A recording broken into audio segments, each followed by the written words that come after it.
નમસ્કાર દર્શક મિત્રો, હું આપની સાથે છું રાખી અંજારિયા. સ્વાગત કરું છું આપનું કચ્છ ઉદય ટીવી ન્યૂઝમાં. તો જોઈએ આજના સમાચારો વિસ્તારથી. 10 દિવસ અગાઉ વાગડ વિસ્તારમાં 18 મંદિરોને નિશાન બનાવવામાં આવતા લોકોની લાગણી દુભાઈ હતી. ચોરીની ઘટનાનો ભેદ ઉકેલવા માટે પૂર્વ કચ્છ પોલીસે અલગ અલગ ટીમો બનાવી હતી, જેમાં સફળતા હાથ લાગતા રાજસ્થાનના જંગલોમાંથી કુખ્યાત ગરાસિયા ગેંગના સાગીરતોની ધરપકડ કરી કચ્છ સહિત રાજ્યના 34 મંદિરોમાં થયેલી ચોરીનો ભેદ ઉકેલી લેવામાં આવ્યો છે. એસપી સાગર બાગમારે જણાવ્યું હતું કે ચિત્રોડ વિસ્તારમાં ચોરી થતા તાત્કાલિક સ્થળ મુલાકાત લેવામાં આવી હતી. ચોરીનો ભેદ ઉકેલવા માટે સ્પેશિયલ ઇન્વેસ્ટિગેશન ટીમની રચના કરાઈ હતી. એસપીના સીધા સુપરવિઝનમાં સીટના અધ્યક્ષ તરીકે ભચાઉ ડીવાયએસપી સાગર સાંભળા, સભ્ય તરીકે LCP PI NN Chudasama, Gagodar PI VS single અને આડેસર પીઆઈ જેએમ વાડાની નિમણૂક કરાઈ હતી. બાદમાં કાનમેર ગામે ચોરીનો બનાવ સામે આવ્યો હતો. બંને ઘટનામાં સામ્યતા જણાઈ આવી હતી. તપાસ કરતા બનાસકાંઠા, થરાદ સહિતના વિસ્તારમાં પણ આ જ પ્રમાણે ચોરી થઈ હતી. બાદમાં સચોટ બાતમીના આધારે આરોપીઓ રાજસ્થાન તરફ હોવાનું જણાઈ આવતા ટીમ રાજસ્થાન મોકલવામાં આવી હતી, જેમાં સિરોહી અને ઉદયપુર પોલીસનો સહયોગ મળ્યો અને રાજસ્થાનના સામલા થલાના જંગલોમાં રાત્રિના સમયે સર્ચ કરીને ગરાસિયા ગેંગના સાગીરતોને ઝડપી લેવામાં આવ્યા હતા. પૂછપરછમાં વાગડમાં થયેલી 18 મંદિર ચોરીનો ભેદ ઉકેલવા સાથે નખત્રાણા તાલુકાના વડવા ભોપા ખાતે થયેલી મંદિર ચોરીની પણ કબૂલાત અપાઈ હતી, જેનો પણ ભેદ ઉકેલી લેવાયો છે. કાનમેરમાં થયેલી મંદિર ચોરીમાં તમામ મુદ્દામાલ, ચિત્રોડમાં 75% અને વડવા ભોપાની ચોરીમાં પણ અમુક મુદ્દામાલ રિકવર કરવામાં પોલીસને સફળતા હાથ લાગી છે. આરોપીઓ પથ્થર કોતરણીના કારીગર છે. તેઓ કચ્છ તેમજ અન્ય જિલ્લાઓના મંદિરોના નિર્માણમાં જોડાયેલા હતા અને કામ કર્યું હતું, જેથી સ્થાનિક ભૌગોલિક પરિસ્થિતિથી વાકેફ હતા. ગેંગ બનાવી જે મંદિરોમાં કોતરણી કામ કર્યું તે જ વિસ્તારોના મંદિરોમાં ચોરી કરી હતી. આરોપીઓએ વાગડ ઉપરાંત નખત્રાણાના વડવા ભોપા તેમજ ભાભર, થરા, રાધનપુર, દિયોદર, ડીસા વિસ્તારમાં ચોરીને અંજામ આપ્યો હતો. આરોપીઓની પૂછપરછ દરમિયાન અન્ય ગુનાઓમાં સંડોવણી સામે આવતા ધરપકડ કરવામાં આવશે. એસપી સાગર બાગમારે જણાવ્યું હતું કે ચોરીના ગુનાનો ભેદ ઉકેલવા માટે અલગ અલગ ટીમો બનાવાઈ હતી, જેમાં રાજસ્થાનના જંગલોમાં જઈને જીવના જોખમે કામગીરી કરવામાં આવી હતી. ટીમના સભ્યોએ રાત દિવસ ભૂખ તરસ જોયા વગર આ કામગીરી કરી છે, જેને અભિનંદન આપવા સાથે પ્રોત્સાહન રૂપે 25,000નું ઇનામ આપવામાં આવ્યું છે. જે આરોપીઓ પકડાયા છે એમાં ટોટલ અત્યારે 6 આરોપી છે અને જે બીજા પકડવાના બાકી છે એમનો બધાનો જે ગુનાહિત ઇતિહાસ જોયો તો એ આરોપીઓ ચોરી સાથે, અમુક આરોપી લૂંટ સાથે, એવા બધા ગુનાઓ સાથે સંકળાયેલા હતા. એમાં જે અત્યારે ડિટેક્ટ કરવામાં આવ્યા છે એમાં કાનમેર અને ચિત્રોડના જે ટોટલ 18 જેટલા મંદિરોના છે અને એની સાથે સાથે જે બીજા ગુનાઓ જે ડિટેક્ટ થયા છે એટલે ઓવરઓલ 30થી વધારે મંદિરોની જે ચોરી થઈ છે એટલા ગુનાઓનો પોલીસ દ્વારા એમાં ડિટેક્શન કરવામાં આવ્યું છે. જે કોમન કડી હતી, બધી એંગલ્સ પોલીસ દ્વારા તપાસવામાં આવતા હતા, જેમાં વિસ્તારના અલગ અલગ CCTV, technical surveillance, human intelligence અને એમાં જે વસ્તુઓ મળતી હતી, જેમાં એક વસ્તુ ખાસ ધ્યાનમાં આવેલી કે જે મંદિરોમાં ચોરી થયેલી છે એમાં જે લોકો એમાં સંકળાયેલા હોય એ જૂના અહીંયા વિસ્તારના જાણકાર હોય અથવા તો મંદિરોમાં કામ કરેલા હોય એવા લોકો હોય, જેના આધારે પોલીસ દ્વારા રાજસ્થાન સુધી પહોંચવામાં એક સફળતા મળેલી. ત્યાં રાજસ્થાન પોલીસની મદદથી અને ત્યાં જે ઉદયપુર અને સિરોહીનો જે જંગલ વિસ્તાર છે ત્યાં જંગલોમાંથી અમારે કચ્છ જિલ્લા પોલીસની ટીમ ત્યાં રાત્રિ દરમિયાન જંગલમાં જઈને આ જે ઓવરઓલ આરોપીઓ પકડવામાં આવ્યા છે, જેમાં અત્યાર સુધી ટોટલ 6 આરોપી પકડવામાં આવ્યા છે. 6માંથી 5 જે છે ત્યાં રાજસ્થાનના ગરાસિયા ગેંગના સભ્ય છે અને એ સભ્યોમાંથી અમુક સભ્યોને ત્યાં રાત્રિમાં જંગલોમાં પકડવામાં આવ્યા. જે કામગીરી જે અમારી ટીમ દ્વારા કરવામાં આવેલી જે ખૂબ સરાહનીય અને પ્રશંસા કામગીરી છે. કાનમેર અને ચિત્રોડમાં જેટલું ચોરીમાં જે મુદ્દામાલ ગયેલ હતું, મેક્સિમમ મુદ્દામાલ પોલીસ દ્વારા રિકવર કરવામાં આવેલ છે, જેમાં છતર, રોકડા રકમ અને મંદિરમાં જે બીજા ઉપકરણ જે ઉપયોગમાં લેવામાં આવેલા હતા, ઘણા બધા જે ઉપકરણ હતા એ બધા રિકવર કરવામાં આવેલા છે. નાની ચિરઈ ખાતે આવેલા યશોદા ધામમાં બાવળોની જાળીમાં દારૂ છુપાવવામાં આવ્યો હતો. અહીંથી દારૂ કટિંગ થાય તે પહેલા સ્થાનિક પોલીસે દરોડો પાડી 4,39,000ના શરાબ સાથે 4 વાહનો કબજે કર્યા હતા. પોલીસને બાતમી મળી હતી કે યશોદા ધામ નાની ચિરઈમાં રહેતો મહેશ દેવાભાઈ ભરવાડે દારૂ મંગાવી યશોદા ધામની પાછળ સીમમાં બાવળોની જાળીમાં દારૂ છુપાવ્યો છે. સ્થળ પર દારૂ સગે વગે કરવાની તૈયારી છે, જેથી દરોડો પાડતા 4,39,000ની અલગ અલગ બ્રાન્ડની 708 બોટલ મળી આવી હતી. પિકઅપ ડાલો, બ્રેઝા ગાડી, ક્રેટા ગાડી, પલ્સર બાઇક મળીને 19,89,000નો મુદ્દામાલ કબજે કરવામાં આવ્યો હતો. આ સાથે મહેશ દેવાભાઈ ભરવાડની ધરપકડ કરાઈ હતી, જ્યારે દારૂનો જથ્થો મોકલનાર હાજર મળ્યો નથી. સુરજપર ગામે રહેતા દંપતીના દીકરાને ટીવી સિરિયલમાં તથા જાહેરાતમાં રોલ અપાવવાના બહાને ઠગાઈ કરાઈ હતી.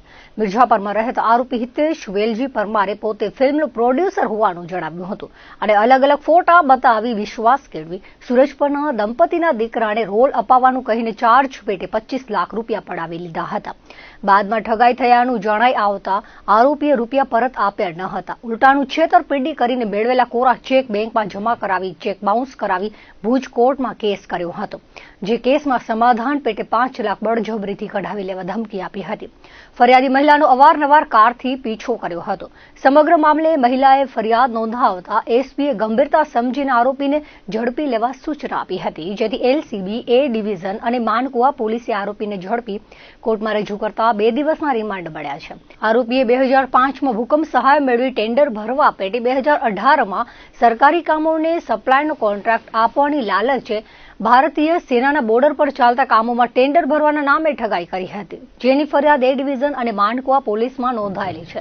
તેમજ 2016માં પૂરઝડપે કાર ચલાવી અકસ્માત સર્જતા તેની પણ ફરિયાદ માનકુવા પોલીસમાં નોંધાઈ હતી. આરોપી હિતેશ પરમારે કોઈની સાથે ઠગાઈ કરી હોય તો માનકુવા પોલીસનો સંપર્ક કરવા અનુરોધ કરવામાં આવ્યો છે. નવેમ્બર મહિનો ચાલી રહ્યો છે ત્યારે કાશ્મીરમાં પડી રહેલી હિમવર્ષાની અસર કચ્છમાં જોવા મળી છે. ગાંધીનગર બાદ ગુજરાતનું કાશ્મીર કહેવાતા નલિયામાં 15.8 ડિગ્રી ન્યૂનતમ તાપમાન નોંધાયું છે, તો ભુજમાં 19 ડિગ્રી અને કંડલામાં 22 ડિગ્રી ન્યૂનતમ તાપમાન નોંધાયું હતું. હાલ શિયાળાની શરૂઆત થઈ છે. કચ્છમાં પણ સાંજે અને વહેલી સવારે ગુલાબી ઠંડીનો અહેસાસ થઈ રહ્યો છે. હાલ સૂર્ય ઉદય સવારે 7 વાગ્યાની આસપાસ થાય છે, જ્યારે સાંજે 6 વાગ્યાની આસપાસ થઈ રહ્યો છે. શિયાળાની ઋતુ જામતી જશે તેમ કાશ્મીર તરીકે ઓળખાતા નલિયામાં ઠંડીનો પારો નીચે ઉતરતો જાય છે. કાશ્મીરની ઘાટીઓમાં અઠવાડિયાથી હિમવર્ષા શરૂ થઈ જતા કચ્છમાં ઠંડીનો ચમકારો અનુભવાઈ રહ્યો છે. જિલ્લામાં ઉત્તરાદી પૂર્વાદી પવનોની અસર જોવા મળી રહી છે. મહિનાના અંત સુધીમાં 9 ડિગ્રી આસપાસ પારો નીચે આવી જશે તેવું તારણ હવામાન વિભાગે દર્શાવી રહ્યું છે. જિલ્લાના ગામડા અને શહેરોમાં ઠંડી શરૂ થતા વડીલો અને બાળકો ગરમ વસ્ત્રોમાં જોવા મળી રહ્યા છે.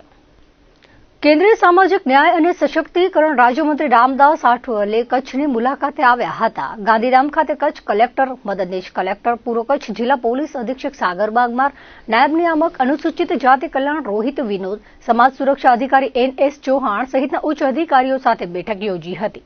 મંત્રી રામદાસ આઠવલે ઉદબોધનમાં જણાવ્યું હતું કે વડાપ્રધાન નરેન્દ્રભાઈ મોદીએ સબકા સાથ સબકા વિકાસ આપેલ સૂત્રને સાર્થક કરી ગરીબી રેખાની નીચે જીવતા 25 કરોડ લોકોનું જીવન ધોરણ ઊંચું લાવ્યું છે. પ્રધાનમંત્રી આવાસ યોજના, ઉજ્જવલા યોજના, આયુષ્યમાન કાર્ડ, જનધન યોજના સહિતની લોક કલ્યાણકારી યોજનાઓ અમલી બનાવી છે. મુલાકાત દરમિયાન જિલ્લા કલેક્ટર અમિત અરોરાએ કચ્છ જિલ્લા અંગેની પ્રાથમિક વિગતો કેન્દ્રીય રાજ્યમંત્રી રામદાસ આઠવલેને આપી હતી. ભૂકંપ બાદ કચ્છ જિલ્લામાં ઉદ્યોગોનું આગમન અને નર્મદાના અવતરણ, અનુસૂચિત સહકારી મંડળીઓને જમીનના હકો આપોઆપ, અનુસૂચિત જાતિની યોજનાઓનું કચ્છમાં અમલીકરણ, અનુસૂચિત જાતિની જિલ્લામાં વસ્તી અને કલ્યાણકારી કાર્યક્રમો અંગે વિગતવાર જાણકારી કલેક્ટરે આપી હતી. સમાજ કલ્યાણની કચ્છ જિલ્લામાં અમલી વિવિધ યોજનાઓ અંગે કેન્દ્રીય રાજ્યમંત્રીને નાયબ નિયામક અનુસૂચિત જાતિ કલ્યાણ રોહિત વિનોદે અવગત કરાવ્યા હતા. અનુસૂચિત જાતિના વિદ્યાર્થીઓને વિદેશમાં અભ્યાસ માટે ઓછા વ્યાજદરે આર્થિક સહાય, સમાજ કલ્યાણની હોસ્ટેલ સુવિધા, કસ્તુરબા ગાંધી વિદ્યાલયો, આંતરજ્ઞાતીય લગ્ન સહાય અંગે જાણકારી મેળવીને કેન્દ્રીય રાજ્યમંત્રીએ સમાજ કલ્યાણ વિભાગ કચ્છની કામગીરીને બિરદાવી હતી. राजूभाई टाग इन्होंने आरपीआई में वो अहमदाबाद रहते हैं, लेकिन वो भूज के मूल निवासी हैं. उन्होंने रिपब्लिकन पार्टी ऑफ इंडिया में उन्होंने एंट्री ली है, प्रवेश लिया है. और हमारे अशोक भट्टी जी जो हमारे पार्टी के प्रदेश अध्यक्ष है, जो अहमदाबाद में रहते हैं. जतीन भुट्टा ये हमारे गुजरात के प्रभारी हैं. और हमारी लीलाबेन वाघेला ये हमारी महिला विंग की अध्यक्षा भी है. और यहाँ मुल्टीबेन महेश्वरी जो यहाँ की विधायक MLA है. और अमित अरोरा जी जो डिस्ट्रिक्ट कलेक्टर, डिस्ट्रिक्ट मजिस्ट्रेट है, कलेक्टर है, सागर बटमार जी है जो यहाँ के एसपी है, और सोशल वेलफेयर के जो अधिकारी है उनके साथ हमारी मीटिंग हुई। और आज मैं इधर आया था, हमारे भरत भाई बलसारा जो यहाँ के मूल निवासी है, और हमारे जो मित्र है जय बलसारा जो मेरे साथ हमारे एडिशनल ये थे बबूती बभाटी जो राजपूत के रहने वाले हैं, वो मतलब उनके भी मित्र है। तो आज यहाँ भरत भाई बलसारा का जो सन है विशाल, और उनकी जो डॉटर है मित्तल ना मित्तल, तो इनका शादी का निमंत्रण हमको मिला था, और उन्होंने बहुत आग्रह किया था कि हमने शादी में आना ही चाहिए। ऐसा महाराष्ट्र के चुनाव में मैं बिजी था, और महाराष्ट्र में महायुति जो नरेंद्र मोदी जी के नेतृत्व में काम करती है, और महाविकास आघाड़ी जो है ये मतलब सभी पार्टियों का इंडिया का गठबंधन है। ये तो दोनों में मतलब चुनाव में बहुत बड़ा संघर्ष है, लेकिन इस वक्त हमें काफी सफलता मिलेगी ऐसा हमें पूरा विश्वास है, क्योंकि लोकसभा के चुनाव में राहुल गांधी और कांग्रेस पार्टी ने संविधान दिखा दिखाकर लोगों को गुमराह करने का काम किया था, लेकिन उसका इम्पैक्ट गुजरात में तो नहीं हुआ था।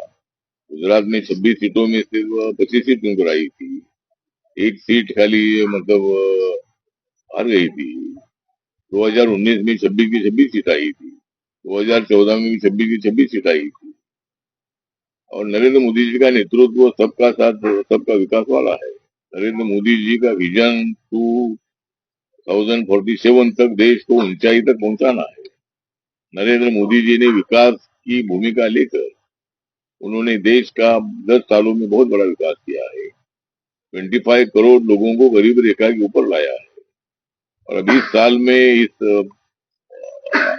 5 साल में भी रोड का डेवलपमेंट है, रेलवे का डेवलपमेंट है, एयरपोर्ट का डेवलपमेंट है, कनेक्टिविटी है, 80 करोड़ लोगों को फ्री में अनाज देने का विषय हो, महिलाओं को आरक्षण देने का निर्णय हो लोकसभा विधानसभा में, उसके साथ साथ 370 आर्टिकल हटाने का निर्णय हो। जम्मू कश्मीर में तिरंगा झंडा पहले नहीं रहता था, जम्मू कश्मीर में बाबा साहब अम्बेडकर ने दिया हुआ संविधान लागू नहीं होता था, वहां का सिस्टम अलग ही होता था। तो लेकिन 370 आर्टिकल हटने से अभी वहां तिरंगा झंडा लग रहा है, वहां का आतंकवाद 95 से ज्यादा कम हो चुका है, और अभी तक मतलब 370 आर्टिकल हटाने के बाद कम से कम 2 करोड़ 50 लाख से ज्यादा टूरिस्ट वहां गए हैं, उसमें फॉरेनर भी है, इंडियन भी है, अपने भारत के भी है। तो वहां अभी काफी शांति है, बीच बीच में कोई एक आधा इंसिडेंट होता है, लेकिन 370 आर्टिकल हटाने से पूरा जम्मू कश्मीर भारत का एक बहुत बड़ा पार्ट बन गया है। और ये काम नरेंद्र मोदी जी ने किया है। कांग्रेस के कार्यकाल में पंडित जवाहरलाल नेहरू जी ने शुरू में ठीक था, लेकिन बाद में कुछ सालों के बाद 370 हटाने का निर्णय लेना चाहिए था, लेकिन कांग्रेस पार्टी में इतना डेयरिंग नहीं था। कांग्रेस पार्टी ने ऐसा निर्णय कभी नहीं लिया, जम्मू कश्मीर को भारत से जोड़ने का निर्णय नहीं लिया, और इसीलिए नरेंद्र मोदी जी का, अमित शाह जी का एक रिवोल्यूशनरी निर्णय हो चुका है, और वहाँ अभी डेवलपमेंट हो रही है, वहाँ बेरोजगारों को रोजगार मिल रहा है। इसी तरह वहाँ पूरी शांति है। वहीं से कई निर्णय जो है ये निर्णय हमारी सरकार ने लिए है, लेकिन मोदी जी हमारे ओबीसी समाज के हैं, और तीसरी बार पंडित जवाहरलाल नेहरू का रिकॉर्ड ब्रेक करने का काम उन्होंने किया है। तीसरी बार प्रधानमंत्री बनने का मौका उनको मिला है। जरूर लोकसभा में हमको सीटें कम मिली, लेकिन क्लियर मेजोरिटी हमको मिली है। सरकार बनाने के लिए 272 की आवश्यकता थी, लेकिन हमें 293 सीटें मिली है।